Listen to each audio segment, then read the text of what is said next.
no one but me has identified it. No one. If more Nazi descendants like you would be willing to speak to us, it would be hugely helpful. But you're a Holocaust museum. exactly. A classroom at Mosaic Youth Theater in Detroit, mid-September. Detroit Public Theater is rehearsing for their fall play. There Are Blueberries is a play based on an album of photographs. This album of photographs was donated to the United States Holocaust Memorial Museum, and when they opened it, they saw that it was just the perpetrators of the Holocaust sort of chilling. Most of the time, they're not really doing their job at Auschwitz. You see them hanging out at a sort of resort. You see them hanging out with the young women who were the secretaries. And so when this album was donated to the museum, it did something to people. It really saw the quotidian sort of daily life nature of what it was to be a perpetrator of the Holocaust. And we at Tectonic Theater Project felt that feeling, and we said, is there a play here? I had the pleasure of seeing There Are Blueberries in New York at New York Theater Workshop, and my first thought was, what a dream it would be to bring this play to Michigan, to Detroit Public Theater. Sarah Winkler is one of the producing artistic directors at Detroit Public Theater. Tectonic said to us, we would be okay with allowing you to be the first theater in the States that is not us to produce this play. So Detroit Public Theater and Detroit gets to see the first licensed production of There Are Blueberries. And it's really a deep partnership because Amy came, an artist who helped build this piece over nearly a decade. Director Amy Marie Seidel was part of the original team who created the play at Tectonic Theater Company in New York. We created this play with all of the elements of the stage in mind from the beginning. And one of the super important parts of that were the images.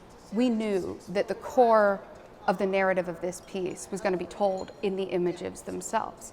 And so it asked the question, how do you tell a play through an album of photographs and make it theatrical? But it's really the second part of the sequence with the women that stands out the most. It's this page. The caption says, "Hier gibt es Blaubeeren. Here there are blueberries." People called us and said, these people look normal. These girls look like teenage girls, because they were. One caller even said, "I know I never could have been a Mengele. I know I never could have been a hooker. But could I have been a helfer?" Cheryl Tursky plays the real-life archivist who worked with the photo album to uncover its history, and who was interviewed extensively by Tectonic Theater Company to develop the play. She's being faced with these questions that she didn't ever think she would really have to ask herself, such as I am similar to some of the women depicted in the album in terms of age or where I was in my life, and I am now asking this question of what I would have done at that time. So what did they actually know? Most of what you're seeing in There Are Blueberries is based on interviews that we did. So we interviewed historians, we interviewed experts, we went to Poland and Germany, and we interviewed the children and grandchildren of the high-powered Nazis depicted in the album. And for me, when I was at those interviews in Germany, looking into the eyes of the people who don't have the luxury of distance, something shifted for me. I watched a man in his 80s grapple with a loving father who was both warm and culpable in terms of genocide.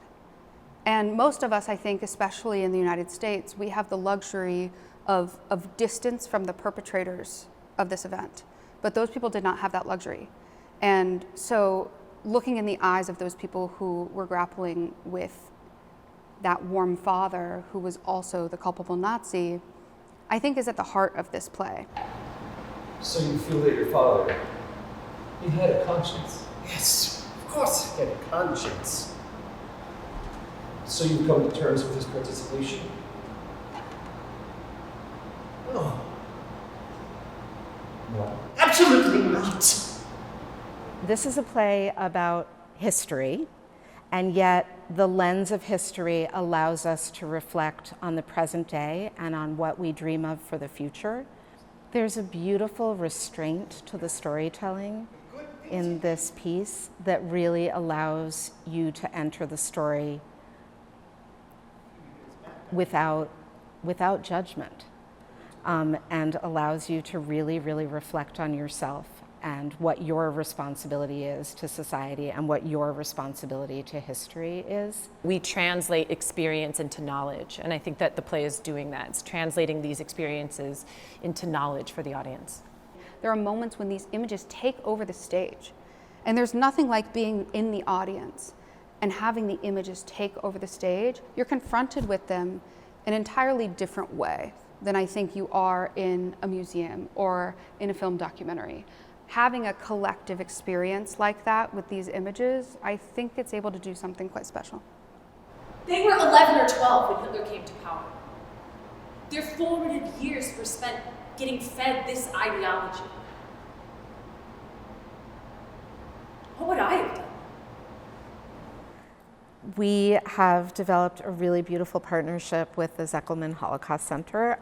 They have been an amazing resource. They are not only sharing word about the play with their audience and their constituents, but they are also they're providing set pieces like the archival boxes, and they have also opened up the museum and their education department and their archivists as a resource for the cast. They are also participating as panelists in a number of post-show dialogues.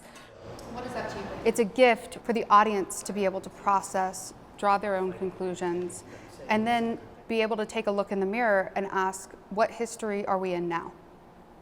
And how do I change from my seat, not from somebody else's seat, from me, a little bit in this world to be a little bit better? And I think the play does its job when every person in the audience goes away thinking about that. Watch One Detroit, Thursday at 7:30 p.m. You can find more at onedetroitpbs.org or subscribe to our social media channels and sign up for our One Detroit newsletter.